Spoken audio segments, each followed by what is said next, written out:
The wonderful Carry On films were produced between 1958 and 1976. We'll ignore Carry On Columbus here.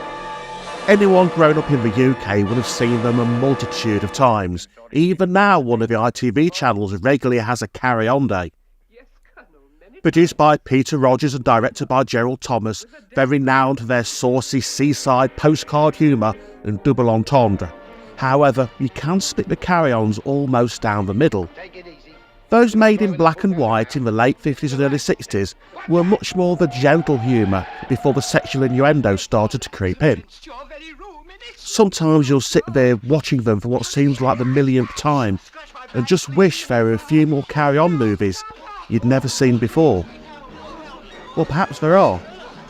Where the Carry On franchise has become set in the national consciousness, some of their earlier movies from Rogers and Thomas, at the time of the very early Carry-Ons, have become largely forgotten. In many respects, these are the Carry-Ons that almost were. You can see the development of repeated actors, both stars and minor players, as they honed their craft. So what makes a Carry-On movie? Well, obviously it has to be produced and directed by Rogers and Thomas. It should ideally be written by Carry-On writers Norman Hudiss or Talbot Rothwell. The music, which is instantly recognisable, should have been written by either Bruce Montgomery or Eric Rogers. There has to be some of the regular Carry-On gang in the movies, and there has to be some of the regular backing cast who often appear throughout the movies. You know, the ones you don't know their names, but you recognise their faces instantly. Well, I've identified 8 movies which, in the whole, have been forgotten about by the public, but so very easily could have been an early Carry-On. So get yourself some popcorn and let's have a closer look and see if they really are Carry-Ons. Almost.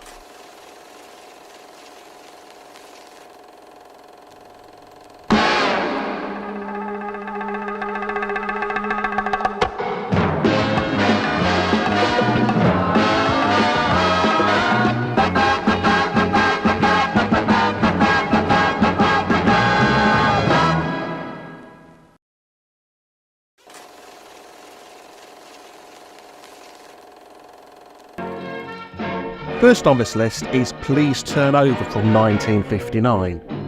Written by Norman Hudiss from the Basil Thomas play, with music by Bruce Montgomery. Produced around the same time as Carry On Teacher, it stars Ted Ray as the pompous head of a typical suburban family who lives with his wife, teenage daughter and sister-in-law. There's roles for Leslie Phillips and a bigger role for June Jago than normal. Joan Sims does a brilliant job as a housemaid. Charles Hawtrey makes a small appearance midway through. The main action centres around teenager Joe Halliday, played by Julie Lockwood, who also appears in another one of these movies we're going to talk about, who writes a fictional book about life in suburbia called Naked Revolt, which becomes a bestseller, and everyone in the district thinks the characters of the book are her and the family and friends.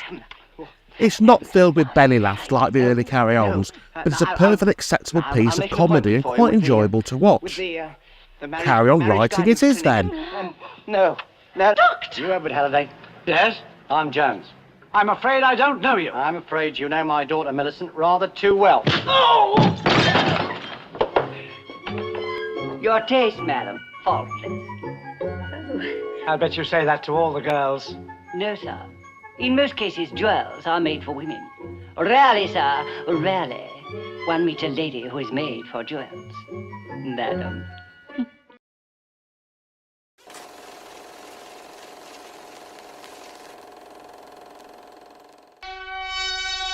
And so the next movie is Watch Your Stern. And there's a lot of good that could be said about this Navy LARP style movie. Released in September 1960, it has music by Bruce Montgomery, so reminiscent of an early Carry-On you'd think it was. It's based on a play by Earl Cootie and written as a screenplay by Alan Hackney. There's a good Carry-On gang presence here. Kenneth Williams stars with Leslie Phillips doing his best not to sound like his Navy LARP counterpart, along with Joan Sims and Hattie Jakes. There's even Sid James with a complete, full naval-style beard. Eric Barker also stars. There are even bit parts as well for Eric Sykes and Spike Milligan. In this movie, ordinary seaman Blissworth, Lissy, played by Kenneth Connor, accidentally destroys top-secret plans for a new missile. The team pull together to cover up the loss and fool the Admiral and the visiting scientist until they can retrieve a copy of the plans. To be honest, this is a cracking little film, well worth repeated viewings. Kenneth Connor gives a superb performance throughout, maybe one of his best. This one is definitely Carry On Seaman. Oh, and Bliss. Good. All right, lads, take him.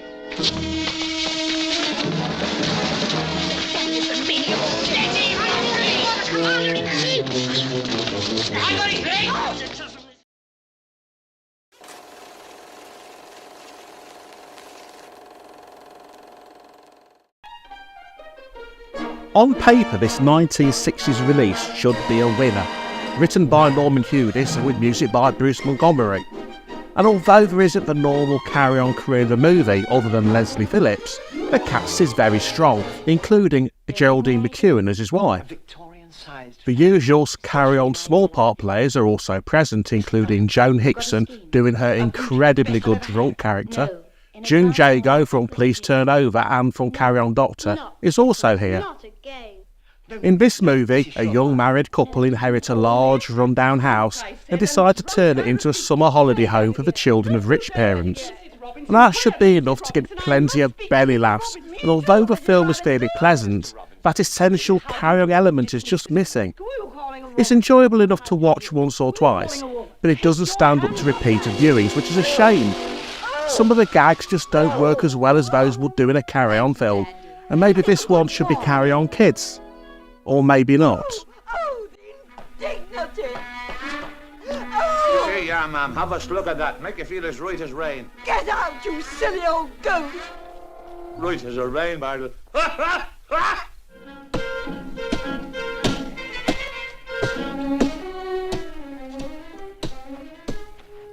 Hello, boys. Having fun?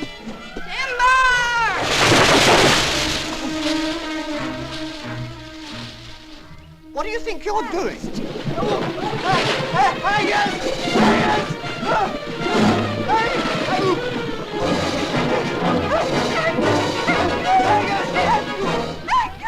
Oh, that was Scrummy. Let's do it again.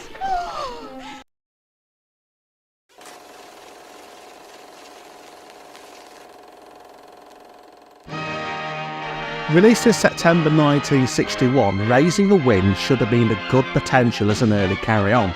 There's a great cross-section of stars from both the carry-ons and the early Doctor movies. Music by Bruce Montgomery also wrote the film.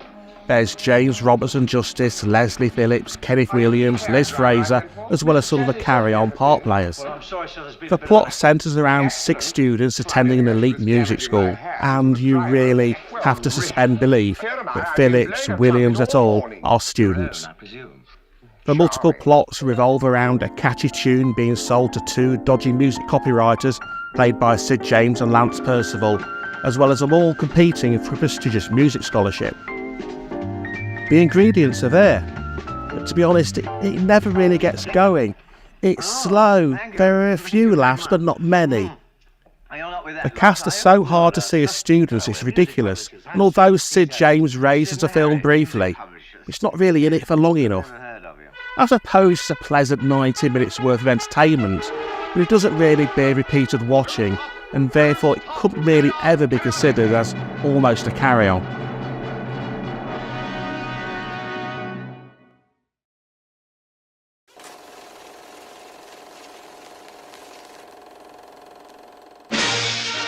Released in April 1962, Twice Round the Daffodils would be a perfect fit to the early Carry On series. I'll be honest, I enjoyed this one much more than I thought I would. It's written by Norman Hudis for a Patrick Cargill play with music by Bruce Montgomery.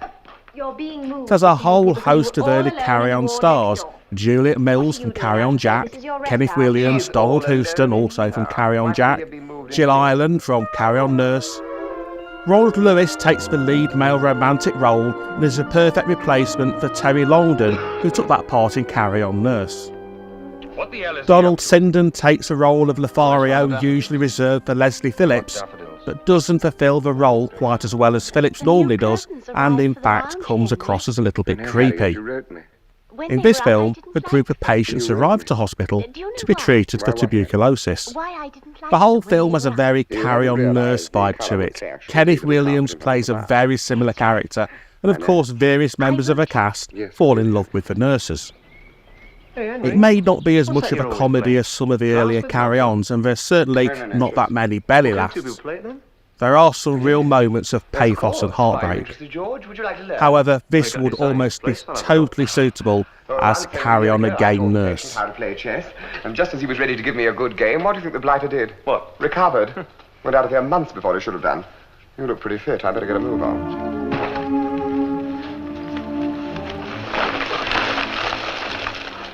A jar? Eh? We're not going to make any jams. The door, you great nit. If it's closed, it'll attract attention. Leave it slightly ajar.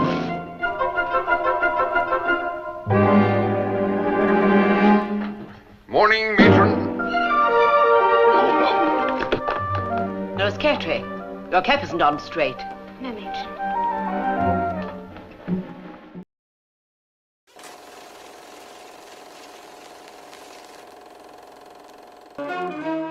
Released in January 1963, Nurse on Wheels satisfies many of the Carry-On requirements.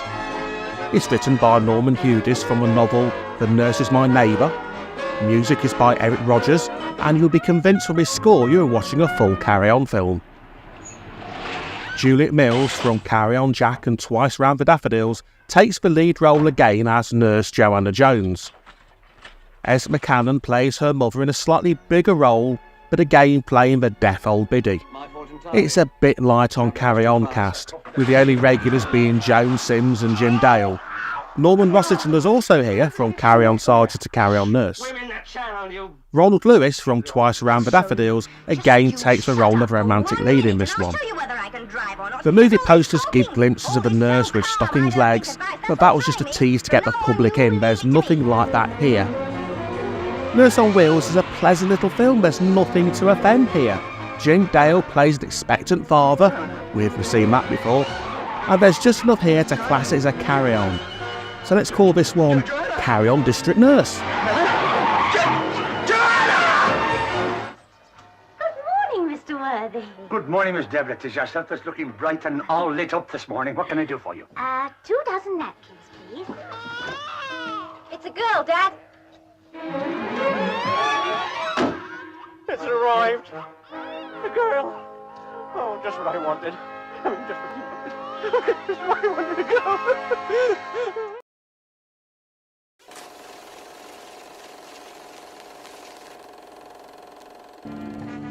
Released on the 5th of October 1965, The Big Job satisfies all the Carry-On requirements.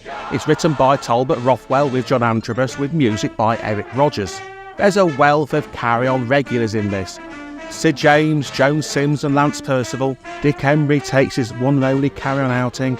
Sylvia Sims also stars in what would previously have been the Liz Fraser role of the blonde girlfriend. Jim Dale also crops up as a dim-witted policeman.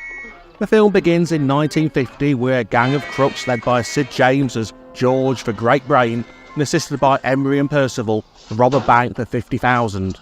They escape and after a car chase, hide the money in the trunk of an old tree deep in the countryside, before being caught and imprisoned.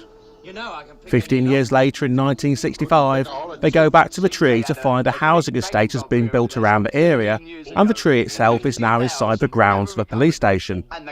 By this time, the Carry-Ons were being produced in colour.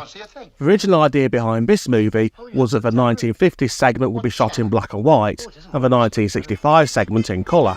However, and as always with the Carry-On ethos, costs must be kept low, and they had plenty of black and white film stock available, so that's how it was shot. To be honest, this is a really enjoyable little film that doesn't get enough play on TV. However, this should certainly be considered a Carry-On, so let's call this one Carry-On Crooks.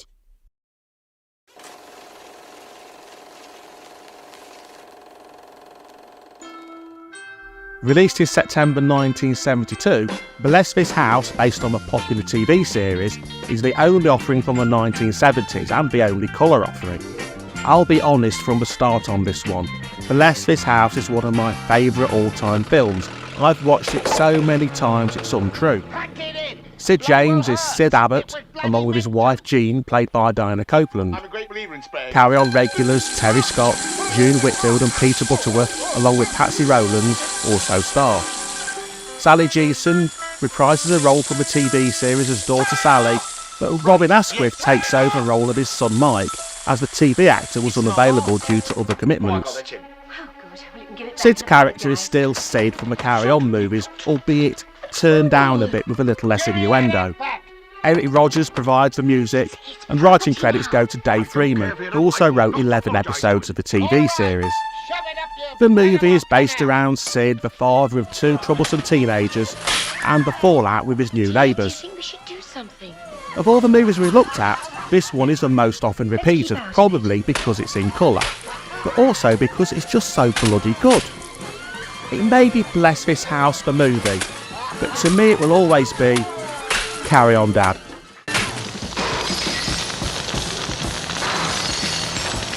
I brought yours. So I see.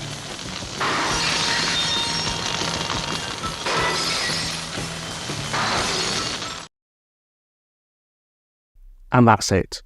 Of the 8 Rogers and Thomas movies we've looked at, 6 of them could so easily be classed as almost carry-ons, and their production almost certainly paved the way for the carry-ons we know and love today.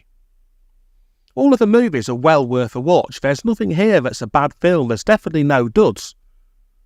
In some cases, the movies are currently free to watch on YouTube, so I put the links in the description to where they are. I've also put links to the DVDs on Amazon as well if you're really interested. If you liked and enjoyed this video, please click like and subscribe, as there will be a few more carry-on based videos coming soon. Until then, goodbye, happy viewing.